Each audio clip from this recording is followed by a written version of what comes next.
শোনো গোপাল, আমি একটা ভয়ঙ্কর খবর শুনলাম। কি ভয়ঙ্কর খবর মন্ত্রী মশাই? একটু এদিকে এসো বলছি। কি ব্যাপার বলুন তো মন্ত্রী মশাই, আপনি এরকম ভয় পাচ্ছেন কেন? খবর পেলাম কয়েক বছর আগে এখানে একজন অপঘাতে মারা যায়, আর সেই থেকে তার আত্মা নাকি এই বাড়িতে ঘুরে বেড়ায়। তার মানে ভূত? আস্তে গোপাল, আস্তে। এত রাতে তেনাদের নাম নিতে নেই। এই দেখ, এই দেখ, ভয়ে আমার গায়ের রোম একেবারে কেমন খাড়া হয়ে উঠছে। কিচ্ছু হবে না, ওই রাম নাম জপ করতে করতে শুয়ে পড়ুন। রাম রাম রাম রাম রাম রাম রাম রাম রাম রাম রাম রাম রাম। গোপাল, তুমি কিন্তু খুব সাবধানে থেকো। আমি শুতে গেলাম। রাম রাম রাম রাম রাম রাম রাম। এখানে ভূত? দেখাই যাক কি হয়। না, খুব ঘুম পেয়ে গেছে, শুয়ে পড়ি। খাঁচার ভিতর অচিন পাখি কেমনে আসি যায়। তাও দেখি 2 টাকা ফেলো, এবার নইলে আর চাল পাবে না। এই নিন বাবু। যাও, এবার চালের বস্তা নিয়ে ঝটাপট কেটে পড়ো দেখি, কেউ যেন না দেখে।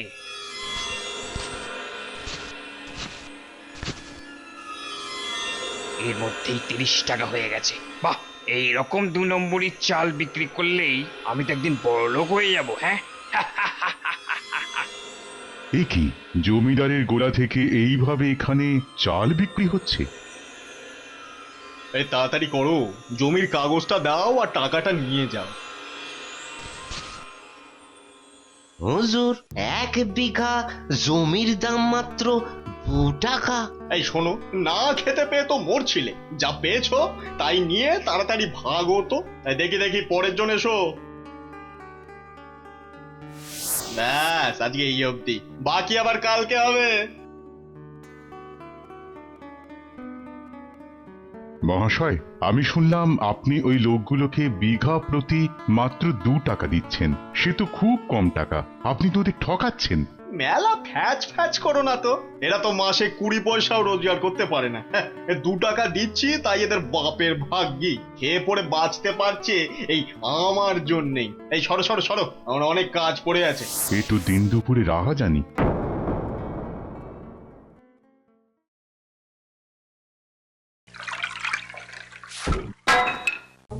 একি আপনি কে? এইভাবে ঘরে ঢুকছেন কেন?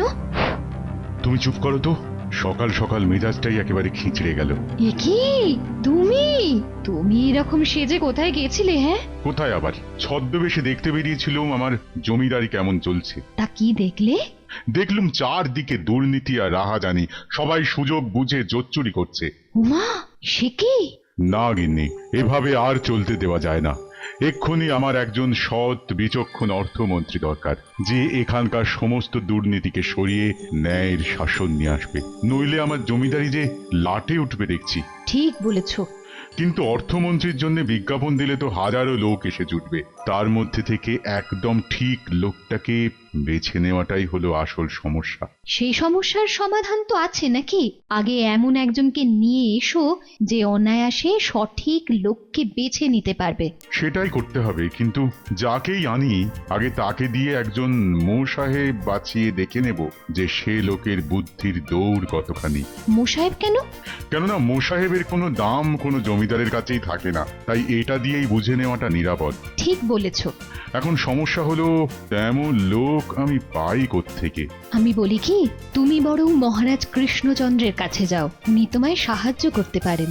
হ্যাঁ হ্যাঁ হ্যাঁ হ্যাঁ, ঠিক বলেছ, ঠিক, মহারাজ কৃষ্ণচন্দ্র।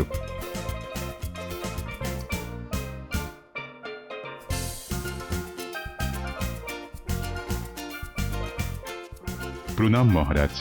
আরে জমিদার মশাই, আপনি আসুন আসুন, বসুন বসুন। না মহারাজ, আমি বসার মতো অবস্থায় নেই। সে কি কেন? আপনার পশ্চাৎ দেশে কি কোনো সমস্যা হয়েছে নাকি? আগুন লেগে গেছে মহারাজ, আগুন। সে কি? হ্যাঁ মহারাজ, তাহলে বলি শুনুন।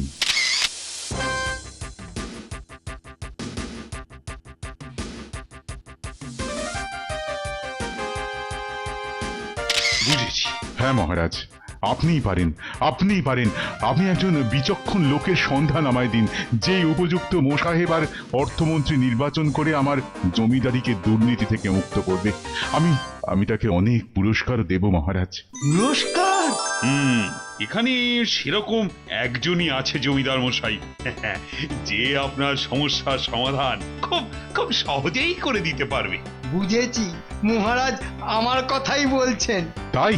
না, সে হলো গোপাল, মানে আমাদের গোপাল ভাঁড়।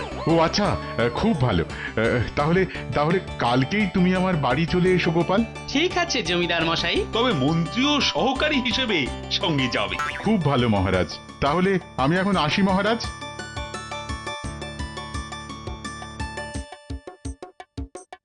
কিন্তু মহারাজ, আমি তো তাও টুকে পাস দিয়েছি, কিন্তু গোপাল তো পাঠশালার গণ্ডিটাও পেরোয়নি মহারাজ। অর্থমন্ত্রী হওয়ার জন্য আসা লোকেদের অভিজ্ঞতার নথিপত্রই তো ও পড়তে পারবে না, তাহলে কেমন করে নির্বাচন হবে মহারাজ? মহারাজ, কিসের যেন পোড়া পোড়া গন্ধ বেরোচ্ছে না? মনে হয় হিংসে জ্বলে কারো কিছু পড়ছে। এর উত্তর তুমি তো নিজেই পাবে। সেই জন্যই তো তোমাকে ওর সঙ্গে পাঠাচ্ছি। আচ্ছা, সুযোগ ঠিকই আসবে, তখন বুদ্ধি এমন প্যাঁচ কষবো না যে গোপাল ওখান থেকে পালিয়ে বাঁচবে, আর সেরা লোককে নির্বাচন করে আমি পাবো পুরস্কার। হ্যাঁ,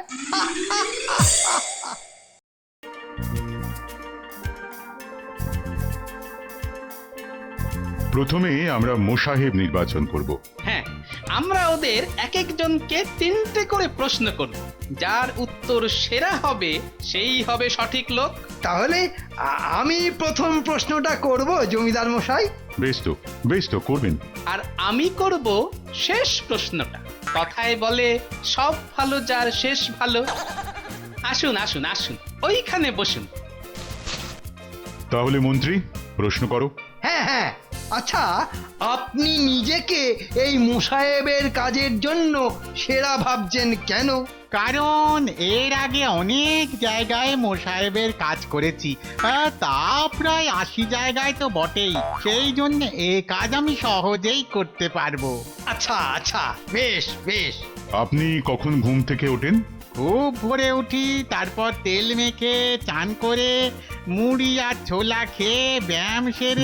ব্যাস, আর কিছু বলতে হবে না। গোপাল, এবার তুমি প্রশ্ন করো। আমার মনে হচ্ছে আপনি আপনি এই মোসাহেবের কাজ করতেই পারবেন না। আপনার কি মনে হয়?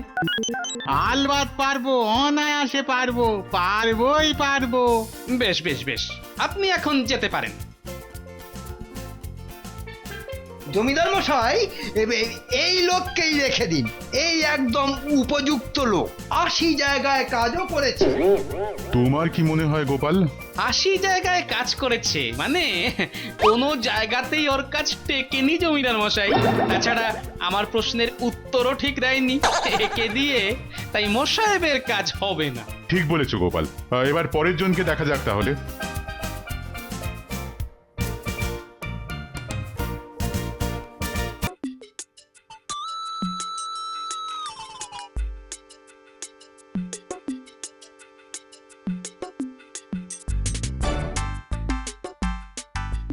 জন। আসুন আসুন আসুন। আপনি এর আগে কত জায়গায় কাজ করেছেন? 3 জায়গায়। আসলে যেখানে বেশি টাকা পাই সেখানেই যাই। ও, কখন ঘুম থেকে ওঠেন?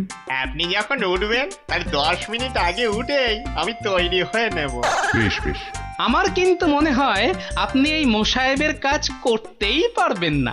আপনার কি মনে হয়? হ্যাঁ হুজুর, আপনারা আমার মালিক। আপনাদের যদি মনে হয় যে আমি এ কাজ করতে পারবো না, তাহলে নিশ্চয়ই অবশ্যই আমি পারবো না। ঠিক আছে, যান যান যান। ব্যাস জমিদার মশাই, আর কোনো চিন্তা নেই। এই হলো সেরা মোসাহেব। হ্যাঁ, যে বলে আপনারা বললে আমি মোসাহেবের কাজ করতে পারবো না, সে হবে মোসাহেব? হ্যাঁ, আগে হ্যাঁ জমিদার মশাই, মোসাহেব তাকেই বলে যে মালিকের কথা শুনে উঠতে বললে ওঠে আর বসতে বললে বসে। উত্তম উত্তম বলেছো, একদম তুমি ঠিক কথা বলেছো গোপাল। এই হবে আমার সেরা মোসাহেব। তোমার বুদ্ধির সত্যি কোনো তুলনা নেই গোপাল। এই নাও পুরস্কার 100 মুদ্রা। আর আর শোনো, কাল আমরা অর্থমন্ত্রীকে বেছে নেব, কেমন? সকাল সকাল চলে এসো গোপাল। আজ্ঞে জমিদার মশাই। এই নিন মন্ত্রী মশাই, হাজার হোক আপনি আমার সহকারী, মাইনে বাবদ ওই 1টা মুদ্রা রাখুন। এর প্রতিশোধ আমি নেবই। কাল গোপাল থাকলে তো অর্থমন্ত্রী বাঁচবে। বেটা কি আজ রাতেই এমন মজা দেখাবো যে পালানোর পথ পাবে না। শোনো গোপাল, আমি একটা ভয়ঙ্কর খবর শুনলাম। কি ভয়ঙ্কর খবর মন্ত্রী মশাই? একটু এদিকে এসো বলছি। কি ব্যাপার বলুন তো মন্ত্রী মশাই, আপনি এরকম ভয় পাচ্ছেন কেন? খবর পেলাম কয়েক বছর আগে এখানে একজন অপঘাতে মারা যায়, আর সেই থেকে তার আত্মা নাকি এই বাড়িতে ঘুরে বেড়ায়। তার মানে ভূত? আস্তে গোপাল আস্তে, এত রাতে তেনাদের নাম নিতে নেই। এই দেখ এই দেখ, ভয়ে আমার গায়ের রোম একেবারে কেমন খাড়া হয়ে উঠছে। কিচ্ছু হবে না, ওই রাম নাম জপ করতে করতে শুয়ে পড়ুন। রাম রাম রাম রাম রাম রাম রাম রাম রাম রাম রাম রাম রাম। গোপাল তুমি কিন্তু খুব সাবধানে থেকো। আমি শুতে গেলাম। রাম রাম রাম রাম রাম রাম। এখানে ভূত, দেখাই যাক কি হয়। না, খুব ঘুম পেয়ে গেছে, শুয়ে পড়ি।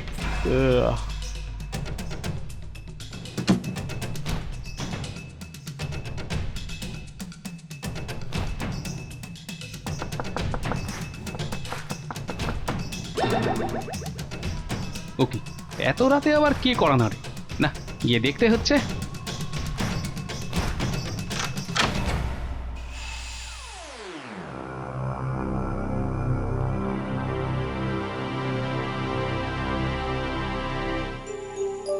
কই, কেউ তো নেই, তাহলে কড়া নাড়লো কে? যাকে আমি শুয়ে গিয়ে।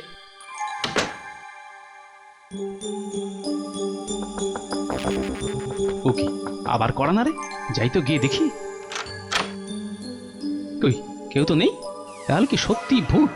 আমি বরং বাইরেই থাকি, ভূত বাবাজির সঙ্গে মুখোমুখি মোলাকাতটাও হয়ে যাবে তাহলে।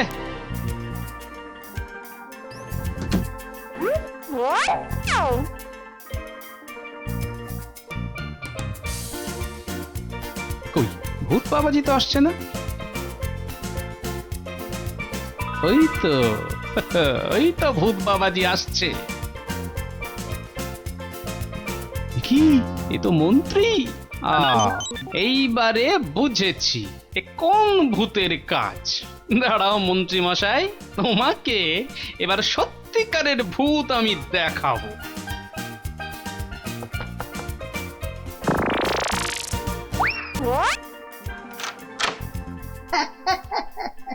যাই, বেটা গোপালকে আবার ভূতের ভয় দেখিয়ে আসি।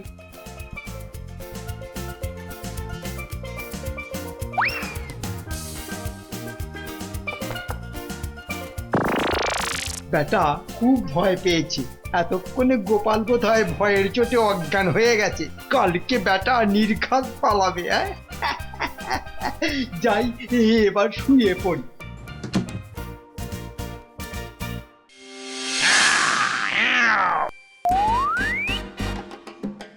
ওরে বাবারে, ওরে বাবারে, ভূত ভূত। কে এইবারে ফেললে রে বাবা? দেখো কেমন লাগে। বাঁচাও। জমিদার মশাই, আমাদের তৃতীয় বিচারকটি কোথায় গেল? কে? ও, মন্ত্রীর কথা বলছো? উনি তো কৃষ্ণনগরে কি একটা দরকারি কাজ আছে বলে আজ খুব ভোরেই চলে গেলেন। কাজই বটে, আগামী 1 মাস তার কাজই হবে রাম নাম জপ করা। গোপাল, তুমি কি কিছু ভাবছো? না জমিদার মশাই, চলুন চলুন, এবার অর্থমন্ত্রী বাছা শুরু হোক। শোনো গোপাল, এবার সব প্রশ্ন তুমিই করবে।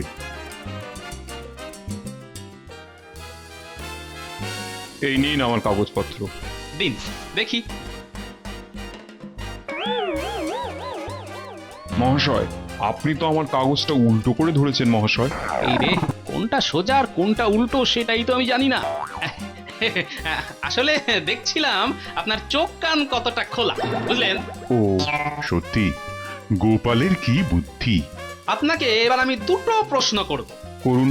আচ্ছা ধরুন আপনি এক জমিদারের অর্থমন্ত্রী, আর সেই জমিদারের লোকজন চুরি করছে আর ঘুষ খাচ্ছে। অর্থমন্ত্রী হিসেবে আপনি কি করবেন? খুব সোজা, সবকটা লোকের মাইনে বন্ধ করে দেবো আর না খাইয়ে মারবো, তাহলেই বেটারা জব্দ হয়ে যাবে, চুরির নাম আর মুখে আনবে না। আচ্ছা আচ্ছা আচ্ছা, বুঝেছি বুঝেছি। এবার আমার দ্বিতীয় প্রশ্নের উত্তরটা দিন তো। বলুন তো, 2 আর 2 যোগ করলে কত হয়? এই আবার একটা প্রশ্ন নাকি? 2 আর 2 4, এ তো বাচ্চারাও জানে। আচ্ছা আচ্ছা, নমস্কার, আপনি এবার আসতে পারেন। আসুন আসুন, বসুন বসুন। আচ্ছা বলুন তো, আপনি এক জমিদারের অর্থমন্ত্রী, আর সেই জমিদারের লোকজন চুরি করছে আর ঘুষ খাচ্ছে। অর্থমন্ত্রী হিসেবে আপনি কি করবেন? আমি সেই লোকগুলোকে বলবো, ঘুষ খেতে হলে সে ঘুষের ভাগ দিতে হবে আমাকেও, জমিদারের স্ত্রীকে, বাচ্চাদের আর স্বয়ং জমিদারকেও। এতগুলো ভাগ দিয়ে দিলে সব ঘুষের টাকা আবার ওই ঘুর পথে জমিদারের কাছেই ফিরে আসবে। তার মানে আপনি উল্টো ঘুষ খাওয়ার কথা বলছেন? যান যান, বেরোন, আপনি এক্ষুনি যান এখান থেকে। শান্ত হন জমিদার মশাই, শান্ত হন। আমরা বরং আরো খুঁজে দেখি।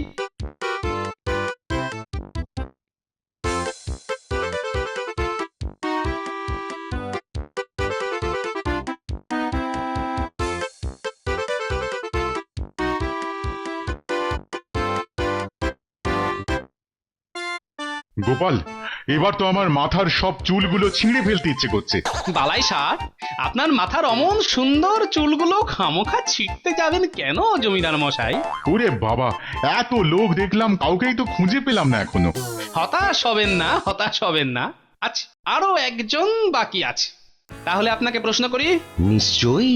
আমার প্রথম প্রশ্ন হলো, ধরুন আপনি এক জমিদারের অর্থমন্ত্রী, আর সেই জমিদারের লোকজন চুরি করছে, ঘুষ খাচ্ছে।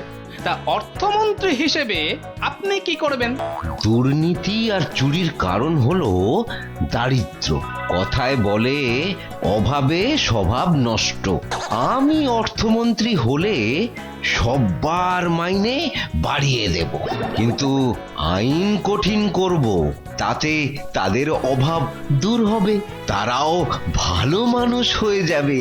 বাস, সমস্যার সমাধান খুব সহজেই হয়ে যাবে। বেশ বেশ, এবার বলুন তো, 2 আর 2 যোগ করলে কত হয়? 1 মিনিট, আপনারা কত চাইছেন? ব্যাস, আমার উত্তর আমি পেয়ে গেছি। আপনি এবার আসুন। জমিদার মশাই, এই হলো আপনার উপযুক্ত অর্থমন্ত্রী। তুমি আমাকে বাঁচালে গোপাল, কিন্তু তুমি কি করে বুঝলে যে এই সেই লোক? কারণ এ আসল সমস্যা খুঁজতেও জানে এবং দরকারে হিসেবে গোঁজামিলও মারতে পারে। সাধু সাধু, তোমার মতো বুদ্ধি আর কারণ নেই, কারণ নেই। না জমিদার মশাই, আরেকজনেরও বুদ্ধি আছে, আর আছে বলেই অর্থমন্ত্রী নির্বাচনের আগে আমার বুদ্ধির পরীক্ষা নেওয়ার জন্যই তো আপনি মোসাহেব নির্বাচনের কাজটি করেছিলেন, তাই না জমিদার বাবু? একদম একদম ঠিক বলেছো গোপাল, কিন্তু তুমি সেটা বুঝলে কি করে গোপাল?